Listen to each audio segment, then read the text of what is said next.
Potatoes, papa potato, the criadilla, undoubtedly the most important tuber in the world, and so versatile.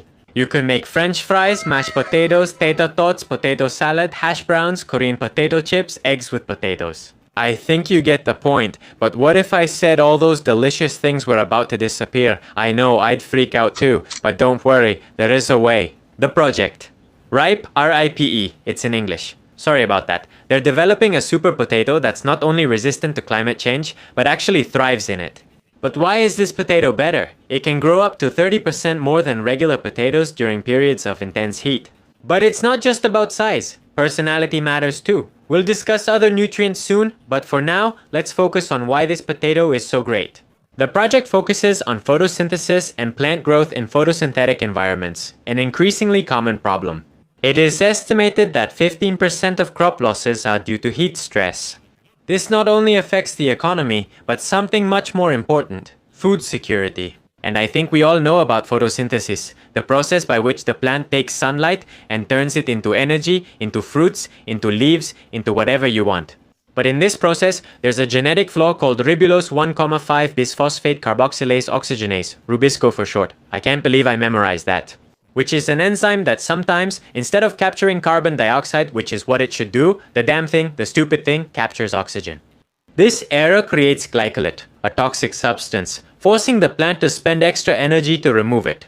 This reduces its growth potential by between 20 and 50%. What does this mean? Smaller potatoes and less efficient plants. As temperatures rise, Rubisco makes this mistake more often, about 25% of the time, so 1 in 4 potatoes is ruined and will be small. But don't worry, because in this world there are very smart people, smarter than you and me, obviously, and they've already taken care of everything. 2 genes were added to the plant. These 2 genes here, I'm not gonna mention them because my throat is already getting tired. These 2 genes created a shortcut to process glycolate during photosynthesis in the chloroplasts, essentially disrupting the normal process. These genes stop the toxin from spreading in the plant cell, saving energy, since the plant avoids a large-scale cleanup. So, does that mean bigger potatoes and fuller bellies? So far, so good, but you know how it goes. This has to go through processes regulated by the Food and Drug Administration, the Environmental Protection Agency, and the United States Department of Agriculture, and this usually takes about 5 years. And to prove that these potatoes on steroids work, well, they're not actually on steroids, they're just very genetically modified, and that they're not going to give you cancer, don't worry. A few years ago, they tested them during heat waves and got great results. They fixed more carbon, obviously, and that made them bigger. They grew between 9 and 30% more than regular potatoes. But that's not all. Do you remember I told you that size isn't everything? Well, nutrients are very important.